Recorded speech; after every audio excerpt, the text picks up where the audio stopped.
అందరికీ నమస్కారం. రామాయణం కథ కొనసాగిద్దాం. ఋష్యశృంగుడు అయోధ్య నగరంలో కాలుపెట్టాడు. కాలుపెట్టాక చక్కగా సుభిక్షంగా అయోధ్య అంతా మారిపోయింది. చక్కటి సస్యశ్యామలంగా ధరిత్రి అంతా చక్కగా అయిపోయింది. వానలు పడ్డాయి. ఆ ప్రజలందరూ ఇంకా సంతోషపడ్డారు. ఇప్పుడు ఈ ఋష్యశృంగుడిని తన అంతఃపురానికి తీసుకువెళ్ళి అక్కడ ఆయనకి సమస్త సేవలు చేసి దశరథుడు ఆయన ఒక కోరిక కోరాడు. అశ్వమేధ యాగం చేస్తే చాలా మంచిదిట కదా, అశ్వమేధ యాగం చేయించు, నువ్వు పురోహితుడుగా ఉండి అంటాడు. అంటే అప్పుడు ఒప్పుకున్నాడు ఋష్యశృంగుడు. చాలా విధి విధానంగా ఎంతో పద్ధతిగా అసలు అంటే అతను ఋష్యశృంగుడు చిన్నప్పటి నుంచి నేర్చుకున్నవే అవన్నీ తన తండ్రి దగ్గర. ఆ అశ్వమేధ యాగం సంపూర్ణంగా చేయించాడు. చేయించాక ఆ సందర్భంగా ఇతనికి మనసులో కోరిక తెలుసుకున్నాడు. ఏది? దశరథుడికి పుత్రుడు కావాలనే కోరిక ఉన్నది అని. అప్పుడు చెప్పాడు, ఈ అశ్వమేధ యాగం అయిపోయాక పుత్రకామేష్టి అని ఇంకొక యాగం ఉంది, అది చేద్దాం అన్నాడు. ఇష్టి అంటేనే యాగం అని అర్థం. పుత్రకామ అంటే పుత్రుడు కావాలనే కామంతో, అంటే కోరికతో, పుత్రుడు నాకు కలగాలి అనే కోరికతో దశరథుడు ఈ పుత్రకామేష్టి యాగం, అశ్వమేధ యాగం ముందర చేసేసి ఆ తర్వాత ఈ పుత్రకామేష్టి కూడా చేశాడు. ఈ పుత్రకామేష్టికి కూడా ఈ ఋష్యశృంగుడే పూర్తిగా పురోహితుడు. పురోహితుడు అంటే యాజ్ఞికుడు అనమాట. ఈయనేమో యజమానిగా కూర్చోబెడతారు దశరథుడిని, ఆయన ముగ్గురు భార్యల్ని. చక్కగా సవివరంగా పుత్రకామేష్టి అంటే ఎంత చక్కగా ఫలించినటువంటి యాగమో ఆలోచించండి. ఇది చెయ్యంగానే ఇన్నేళ్లుగా పిల్లలు పుట్టినటువంటి దశరథుడికి ముగ్గురు భార్యలకి సంతానం కలిగింది. ఆ పుత్రకామేష్టి యాగంలో చక్కగా ఆ యాగం పూర్తయ్యే సమయానికి యజ్ఞపురుషుడు యజ్ఞకుండంలో నుంచి పైకి వచ్చి ఒక పాయస పాత్రని తీసుకుని వచ్చి ఆ పాయస పాత్రని దశరథుడు చేతికిచ్చి, దీన్ని నీ ముగ్గురు భార్యలకు ఇవ్వు, వారికి సంతానం కలుగుతుంది అని చెప్పాడు. ఈ పాయస భాండాన్ని తీసుకుని వచ్చి అంతఃపురంలోకి వచ్చాడు దశరథుడు. ఇప్పుడు దీన్ని ఆలోచించాడు. ముగ్గురు భార్యలు ఉన్నారు, ఎలా పంచాలి? పట్టమహర్షి కౌసల్య ముందర ఉన్నది అక్కడ. ఆవిడికి ఆ పాయసంలో సగం భాగం పాయసాన్ని పట్టమహర్షి చేతికి ఇచ్చాడు. ఆవిడ ఆ పాయసాన్ని సేవించింది. తర్వాత ఇంకా సగం ఉంది కదా దగ్గర, ఆ సగంలో సగాన్ని అంటే పావు భాగాన్ని సుమిత్రకి ఇచ్చాడు. రెండో భార్య ఆవిడే కదా, సుమిత్రకి ఇచ్చాడు. సుమిత్ర పావు భాగం స్వీకరించింది. ఇంకా పావు భాగం ఆయన చేతిలో ఉంది. ఈ పావు భాగంలో సగాన్ని అంటే 8వ వంతుని కైకేయిని పిలిచి కైకేయి చేతికి ఇచ్చాడు. కైకేయి అది తీసుకుంది. ఇంకా 8వ భాగం ఆయన చేతిలో ఉన్నది. అంటే పాయస పాత్రలో మొట్టమొదట అర్ధభాగం కౌసల్యకి ఇచ్చాడు, తర్వాత పావు భాగం సుమిత్రకి ఇచ్చాడు, తర్వాత దాంట్లో పావులో సగమైనటువంటి పరక భాగాన్ని కైకేయికి ఇచ్చాడు. ఇంకొక పరక భాగం అంటే 8వ భాగం ఈయన చేతిలో ఉన్నది. దీనిని మళ్ళీ సుమిత్రని పిలిచి నువ్వు తీసుకో అని సుమిత్రకే ఇచ్చాడు. అంటే సుమిత్ర 2 సార్లు పాయసాన్ని స్వీకరించింది. ఒకసారి పావు వంతు భాగాన్ని, ఇంకోసారి 8వ వంతు భాగాన్ని. ఈ 2 భాగాలు సుమిత్ర స్వీకరించింది. అందుకనే ఆవిడకి కవల పిల్లలు పుట్టారు. మిగిలిన వాళ్ళిద్దరికి ఒక్కొక్కరే పుట్టినా ఈవిడికి కవల పిల్లలు, ఈవిడ 2 సార్లు పాయసాన్ని స్వీకరించింది కనుక ఈవిడికి కవల పిల్లలు పుట్టారు. చక్కగా పూర్తిగా అంటే యాగం చేశారు అంటే ఫలితం దక్కి తీరాల్సిందే అన్న విధంగా ఆ యాగం జరిగింది. పాయస భాండం వచ్చింది. ఆ పాయస భాండం తిని వారందరూ గర్భవతులైనారు. చక్కగా చైత్ర శుద్ధ నవమి నాడు పునర్వసు నక్షత్రంలో కౌసల్యకి శ్రీరాముడు పుట్టాడు. అదే నేడు మనమందరం జరుపుకుంటున్నటువంటి శ్రీరామనవమి, శ్రీరాముడు జన్మించిన రోజు. చైత్రశుద్ధ నవమి పునర్వసు నక్షత్రంలో శ్రీరాముడు పుట్టాడు. ఆ వెనువెంటనే కైకకి చైత్రశుద్ధ నవమి నాడే పుష్యమి నక్షత్రం వచ్చేసినప్పటికీ పునర్వసు వెళ్ళి ఆ పుష్యమి నక్షత్రం నాడు భరతుడు పుట్టాడు. ఆ తర్వాత అప్పటికి నవమి వెళ్ళిపోయి దశమి ఘడియలు వచ్చేసాయి. పునర్వసు పుష్యమి వెళ్ళిపోయి ఆశ్లేష నక్షత్రం వచ్చేసింది. చైత్రశుద్ధ దశమి నాడు ఆశ్లేష నక్షత్రంలో లక్ష్మణుడు, శత్రుఘ్నుడు, సుమిత్రకి పుట్టారు. అందుకనే వారిని సౌమిత్రులు అని కూడా అంటారు. అందుకనే లక్ష్మణుడు గురించి, శత్రుఘ్నుడు గురించి ఎక్కడైనా చెప్పాలంటే సౌమిత్రి అని చెప్పటం కూడా ఉంది. కనుక ఈ విధంగా శ్రీరామ, భరత, లక్ష్మణ, శత్రుఘ్నుడు వరుసగా జన్మించారు. పునర్వసు, పుష్యమి, ఆశ్లేష నక్షత్రాలలో చైత్రశుద్ధ నవమి, దశమి రోజుల్లో చక్కగా వారు జన్మించారు.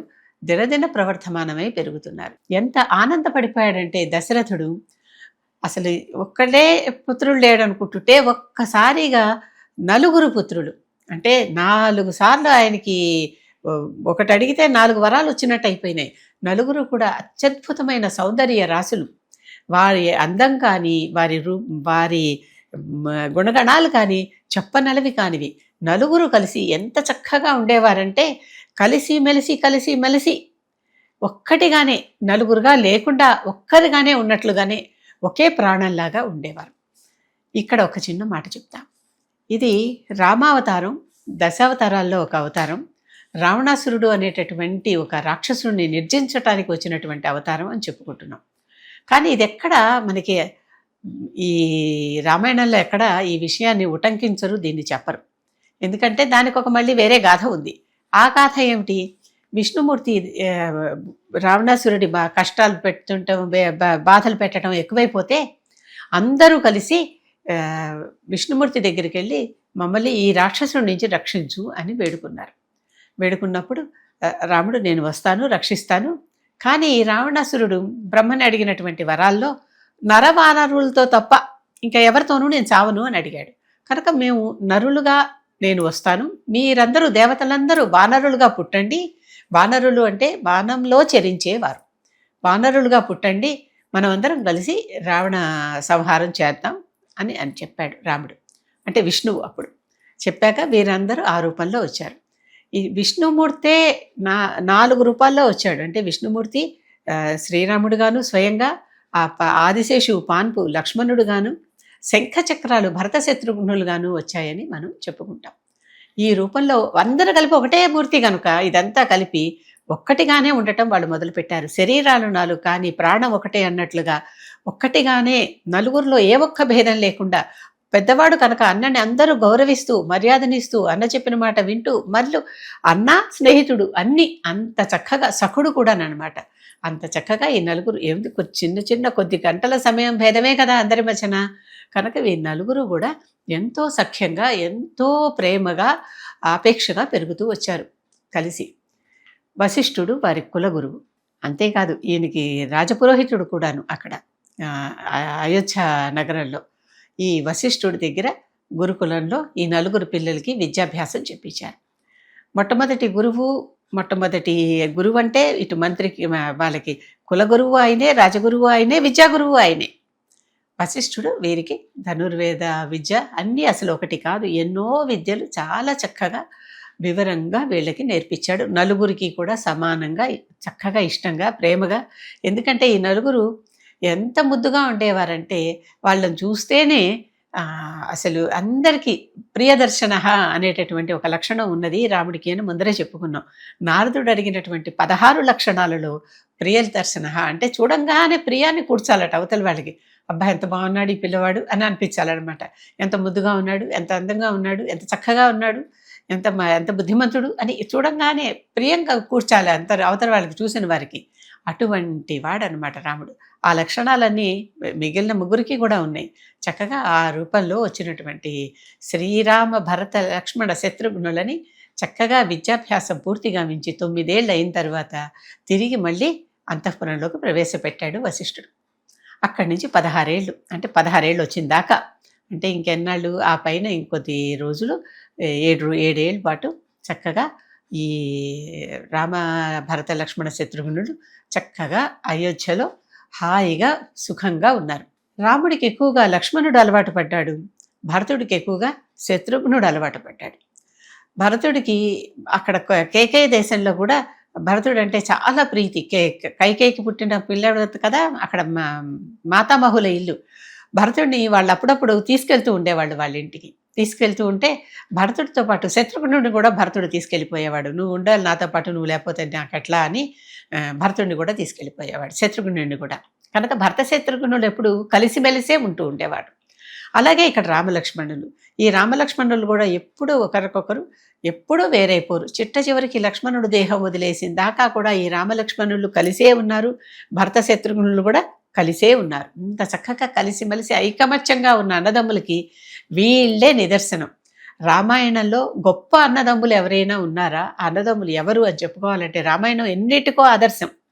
అటువంటి ఈ అన్నదమ్ములు నలుగురు ఇంత ఐకమత్యంగా ఉండటం, ఈ రోజుల్లో ఇద్దరే ఉండటం కూడా కొట్టుకోవటము, ఏదో ఒక ఇబ్బందులు రావటం వారి మధ్య చూస్తాం మనం. కొట్టుకోవటం అంటే కొట్టుకుంటున్నారని కాదు, అభిప్రాయ భేదాలు, మాట భేదాలు రావడం. కానీ అక్కడ నలుగురు కూడా ఎంత ఐకమత్యంగా ఉన్నారంటే ఒకటే మాట, మా నలుగురిది అన్నేం చెప్తే మేమంతే అన్నట్లుగా అలా ఉన్నారనమాట.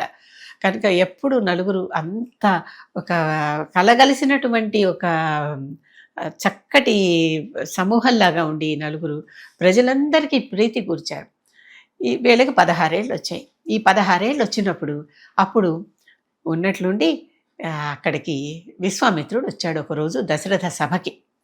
విశ్వామిత్రుడు అంతటి ఋషి రాగానే చాలా గౌరవంతో, ఆదరంతో, భక్తితో తీసుకొని వచ్చి ఆసనం మీద కూర్చోబెట్టి దశరథుడు కాళ్ళు కడిగి అర్ఘ్యపాద్యాదులు ఇచ్చి చక్కగా ఆయన్ని సత్కరించాడు. అప్పుడు విశ్వామిత్రుడు చెప్పాడు, నేను ఒక కోరిక మీద వచ్చాను నీ దగ్గరికి. ఆ కోరిక ఏమిటి? రాముణ్ణి నాతో పాటు 10 రోజుల పాటు పంపించు. అక్కడ నేను ఒక యాగం చేస్తున్నాను. అది ఎక్కడ? సిద్ధాశ్రమంలో యాగం చేస్తున్నాను అంటాడు. ఆ సిద్ధాశ్రమంలో చేసే యాగంకి కొంతమంది రాక్షసులు అడ్డం పడుతున్నారు. వారి నుంచి నా యాగాన్ని రక్షించాలి. వారు ఎవరు? తాటక పుత్రులైనటువంటి మారీచుడు, సుబాహుడు. వీరందరూ రావణాసురుడి అనుచరులు. వారి నుంచి నా యాగాన్ని రక్షించాలి. ప్రతిసారి ఎన్నిసార్లు యాగం చేసినా ఆ యాగ కుండల్లో, అంటే యజ్ఞకుండ ఉంటుంది కదా, దాంట్లో వాళ్ళు రక్తం పోసి, మాంసం పోసి, బొమ్మికలు వేసి దానిని అపభ్రంశం చేస్తూ ఉంటే ఆ యాగం అప్పటికి ఆగిపోయి మళ్ళీ మొదలు పెట్టుకోవాల్సి వస్తుంది. ఎన్నిసార్లు చేస్తున్నాం, మా వల్ల అవటల్లా. నేను కూడా స్వతహాగా మంచి పరాక్రమవంతుడినే, కానీ నేను యాగం చేయడానికి కూర్చోనా, యుద్ధం చేయనా? కనుక నేను యాగం చేయాలి. కనుక నాకు రాముడంతటి వాడు తోడు కావాలి, పంపించమన్నాడు. ఒక్కసారిగా దశరథుడు అవాక్కైపోయాడు. చిన్నపిల్లాడే, 16 ఏళ్ల వాడు, ముక్కుపచ్చలారని వయసువాడు, ఇంకా సరిగా మీసాలు కూడా వచ్చాయో లేదో, ఇలాంటి పిల్లాడిని నేను నీతో పంపించాలా? పైగా యుద్ధం, అందులో ఎవరు? అంత గొప్ప అసురుడు, రావణాసురుడు. అప్పటికే రావణాసురుడి క్రూర కర్మల మీద అందరికీ చాలా పరిచయం, అందరికీ బాగా తెలుసు రావణాసురుడు ఎంత క్రూరుడో, ఎంత ఉద్దండుడో. అటువంటి వాడికి అనుచరుల మీద యుద్ధానికి నేను నా పిల్లల్ని పంపించాలా? చిన్నపిల్లడే వాడు రాముడు. అయ్యో, నా రాముడిని నేను పంపించలేను, బాలరాముడు, వీడిని ఎలా పంపిస్తాను నేను అని బాధపడిపోయాడు. ఇక్కడ విశ్వామిత్రుడు గురించి ఒక్కసారి చెప్పుకుందాం. విశ్వామిత్రుడు ఎవరు, ఏమిటి? బాలకాండలోనే ఈ వివరాలన్నీ కూడా మనకు కనిపిస్తాయి. విశ్వామిత్రుడు గాధి కుమారుడు. ఈయన గాధేయుడు అని కూడా అంటారు. ఈయన చక్కగా క్షత్రియుడుగా పుట్టాడు. ఈ వంశంలోనే పుట్టి ఈ రాజ్యమే ఆయన ఒకప్పుడు పరిపాలించాడు కూడా. అటువంటి వాడు ఒకసారి వశిష్ఠాశ్రమానికి వేటకి వెళ్తుంటే అక్కడ అడవిలో వశిష్ఠాశ్రమం ఉంది. ఆ వశిష్ఠాశ్రమానికి వెళ్ళాడు. వెళితే ఎంత గొప్ప రాజుగారు నా ఆశ్రమానికి వచ్చాడని వశిష్ఠుడు ఎంతో మర్యాద చేసి వారికి ఎన్నో సంభారాలు సమకూర్చి వారందరికీ కొంచెం కూడా భేదం లేకుండా సకల సౌకర్యాలు సమకూర్చాడు. వారి భోజనాలే కానీ, వారి వసతులే కానీ, వారి పరిచారికలే కానీ ఎంతో చేశాడు. చేస్తే ఆశ్చర్యపోయాడు. అడవిలో ఉన్నటువంటి ఒక మునికి ఇవన్నీ ఎక్కడ లభ్యమయ్యాయి, ఇవన్నీ మనకు ఎలా చేయగలిగాడు? అప్పుడు వెళ్ళి వశిష్ఠుడిని అడిగాడు, ఏం చేస్తే నువ్వు ఇవన్నీ సంపాదించావు, ఇవన్నీ ఎలా వచ్చినాయి నీకు క్షణాల్లో? అంటే నా దగ్గర కామధేనువు వంశంలో పుట్టినటువంటి నందినీధేనువు ఒకటి ఉంది. ఆ నందినీధేనువు అది కామధేనువు సంతతి కనుక చక్కగా అది మనం ఏమి అడిగితే, కామధేనువు అంటే ఏమిటి? కోరిన కోరికలని పితికి ఇచ్చేటటువంటి ధేనువు అని అర్థం. కామ అంటే కోరిక అని చెప్పాం కదా, కోరిన కోరికలని పితికి ఇచ్చేటటువంటి ధేనువు. ఆ ధేనువు నా దగ్గర ఉన్నది. ఆ ధేనువుని నేను ఏదడిగితే అది నాకు ఇస్తుంది. కనుక ఆ పద్ధతిలో మీకు ఇవన్నీ నేను సమకూర్చగలిగాను అంటాడు. మీ సేవ చేసుకోగలిగాను అంటాడు వశిష్ఠుడు. అయితే ఆ ధేనువు నీలాంటి వాళ్ళ దగ్గర ఉండటం కాదు, నాలాంటి వాళ్ళ దగ్గర ఉంటే నేను రాజును కదా, ఇంకా ఎక్కువ ఉపయోగం నాకు ఇచ్చేయమంటాడు. ఈ అరణ్యంలో మాకు ఆ ధేనువే మాకు ఆధారం, నేను ఇవ్వలేను అంటాడు.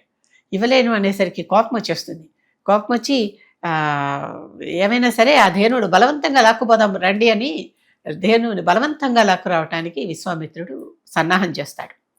ఆ ధేనువు ఘీంకరించి దానికి ఒకసారి క్రోధంగా అయిపోయింది. ఆవు కోపం చాలా తక్కువ చోట్ల చూస్తాం, ఆవు సాధు జంతువు అని చెప్పుకుంటాం. అలాంటి ధేనువు ఒక్కసారి ఉగ్రరూపం దాల్చి అందరి సైన్యాన్ని ఒక్కసారి పడేసి వశిష్ఠుడి దగ్గరికి వెళ్ళి, వశిష్ఠ నువ్వు వాళ్ళకి ఇచ్చావా నన్ను అని అడిగింది. నేను ఇవ్వలేదమ్మా, వాళ్ళు బలవంతంగా నేను తీసుకుపోతున్నారు అన్నాడు. అనేసరికి అవునా, నేను చూస్తానుండి అంది. ఒక్కసారి విశ్వామిత్ర సైన్యాన్ని అంతా చంపేసింది. విశ్వామిత్రుడికి ఇంకా రోషం వచ్చింది. ఒక ఆవు చేతిలో నేను ఓడిపోవటమా అనిపించి మళ్ళీ వెళ్ళి ఇంకా బోళ్ళంత సైన్యాన్ని సమకూర్చుకుని వచ్చాడు. వశిష్ఠుడు తన బ్రహ్మదండాన్ని, బ్రహ్మదండం అంటే ఏంటి, చేతి కింద ఒక దండం పెట్టుకుంటారు కదా, ఇలా వై షేప్లో ఉంటుంది, ఆ దండాన్ని తీసి ముందర పెట్టాడు. దీని దీని నుంచి దాటి నా దగ్గరికి రా చూద్దాం అన్నాడు. అనేసరికి ఆ బ్రహ్మదండాన్ని దాటుకుని విశ్వామిత్రుడు ఏమీ చేయలేకపోయాడు. ఇదా నా బలం, క్షత్రియ బలం ఏముంది అసలు, ఆ బ్రహ్మదండం బలమే బలం, బ్రహ్మ బలమే బలం, నా బలం క్షత్రియ బలం ఎందుకు పనికిరాని బలం, నాకు అర్థమైపోయింది, దాని ముందు నేను ఓడిపోతాను, నాకు అర్థమైపోయింది అని దుఃఖంగా వెళ్ళిపోయి తపస్సు చేయడం మొదలుపెట్టాడు. ఇప్పుడు కొత్తగా ఈయనకు ఒక కోరిక వచ్చింది. అప్పటి నుంచి ఇప్పటిదాకా గొప్ప రాజు అనుకున్నాడు, గొప్ప క్షత్రియుడు అనుకున్నాడు, మహావీరుడు పరాక్రమవంతుడు అనుకున్నాడు, గొప్ప రాజును అనుకున్నాడు, గొప్ప చక్రవర్తిని అనుకున్నాడు. అవన్నీ అయిపోయినాయి. అయిపోయాక ఇప్పుడు ఏం చేస్తున్నాడు, నేను బ్రహ్మర్షిని కావాలి, ఈ వశిష్ఠుడు అంత బ్రహ్మర్షిని కావాలి, వశిష్ఠుడు ఏమిటి నాకంటే అంత గొప్పవాడా, అతనితో సమానమైన ఆ బ్రహ్మజ్ఞానం ఏదో నాకు కలగాలి అని అనుకున్నాడు. అనుకుని వెళ్ళి అంటే 4 దిక్కులా 4 సార్లు తపస్సు చేశాడని కథలో చెప్పుకుంటాం. ముందర ఒక దిక్కుకు వెళ్ళాడు, అక్కడికి వెళ్ళి ఒక 1000 ఏళ్ళు తపస్సు చేశాడు. 1000 ఏళ్ళు తపస్సు చేయంగానే చాలా శక్తి వచ్చేసింది. శక్తి వచ్చేసి బయటకు వచ్చాడు. వచ్చి బ్రహ్మగారి గురించి తపస్సు కదా, బ్రహ్మర్షి నువ్వు ఇప్పుడు రాజర్షి అయ్యావు అని దీవించాడు. నాకు రాజర్షి పదవి చాలదు, నాకు బ్రహ్మర్షే కావాలి అన్నాడు. అంటే మళ్ళీ పోయి తపస్సు చేసుకోవాల్సిందే, ఇంకా నువ్వు కంటిన్యూ చేయాలి, నువ్వు చేసిన తపస్సు బ్రహ్మర్షి పదవి ఇవ్వటానికి చాలదు అని బ్రహ్మ చెప్పాడు. చెప్పిన తర్వాత మళ్ళీ ఈ మధ్యలో ఒక పని ఏం చేశాడంటే, విశ్వామిత్రుడు మనం ఇక్కడ బాగా గమనించుకోవాల్సింది, ప్రతిసారి ఎంతో సాధిస్తాడు, ఆ సాధించింది నిలవకుండా మళ్ళీ ఏదో ఒక చిన్న తప్పు పని చేసి ఆ సాధన అంతా పోగొట్టుకుంటాడు. తప్పు పని అని కూడా కాదు, అక్కడ అనవసరమైనటువంటి పనుల్లో జోక్యం చేసుకోవటం అనమాట. అక్కడ ఏం చేశాడు, ఆ వంశంలోనే త్రిశంకుడు అనేటటువంటి ఒక మహారాజు బొందితో కైలాసానికి వెళ్ళాలని, స్వర్గానికి వెళ్ళాలని ఒక కోరిక ఉంది అతనికి. అంటే బొందితో అంటే ఈ శరీరంగానే, మామూలుగా ఈ కరచరణాలతో మనం వెళ్ళలేం, ప్రాణం పోయాక మన లోపల ఉన్నటువంటి ఆ సూక్ష్మ శరీరం వెళుతుంది కానీ పైకి ఈ అసలు శరీరం వెళ్ళదు. అంటే ఈ రక్తమాంసాలతో ఉన్న ఈ శరీరం వెళ్ళదు. ఈ రక్తమాంసాలతో ఉన్న శరీరంతోనే నేను వెళ్ళాలని కోరుకున్నాడు. కోరుకుని అలా తన గురువైనటువంటి వశిష్ఠుడిని అడిగాడు. నేను చెయ్యను అన్నాడు వశిష్ఠుడు. ఆ చేయను అనేసరికి కోపం వచ్చేసింది. నా మాట వినరా, నాకు కావాల్సింది చేయరా అన్నాడు. తర్వాత ఇంకొక ఇలా రకరకాలుగా ప్రయత్నిస్తూ ఒక ఋషి నేను చేస్తాను అంటే ఆ ఋషి దగ్గర కూర్చుని ఒక యాగం చేయించుకున్నాడు. అంటే సశరీరంగా వెళ్ళటానికి. అది కూడా చివరికి వశిష్ఠుడు వచ్చి మళ్ళీ శపించాడు. శపించాక తిరిగి వచ్చి ఏం చేయాలో తెలియలా, త్రిశంకుడు వేదన పడిపోతున్నాడు. అప్పుడు ఈ విశ్వామిత్రుడు తగిలితే విశ్వామిత్రుడు ఏం చేశాడు, వశిష్ఠుడు చేయలేదే నేను చేస్తా, అసలే వశిష్ఠుడితో పంతం కదా, అన్నీ ఇలాంటి పంతంతోనే తన 1000 ఏళ్ల తపస్సుని వృధా చేసుకున్నాడు. వశిష్ఠుడు చేయలేనటువంటి పని నేను చేస్తా అని చెప్పి త్రిశంకుడి చేత మళ్ళీ యజ్ఞం చేయించి నీకు స్వర్గం ఇచ్చేసా పో అన్నాడు.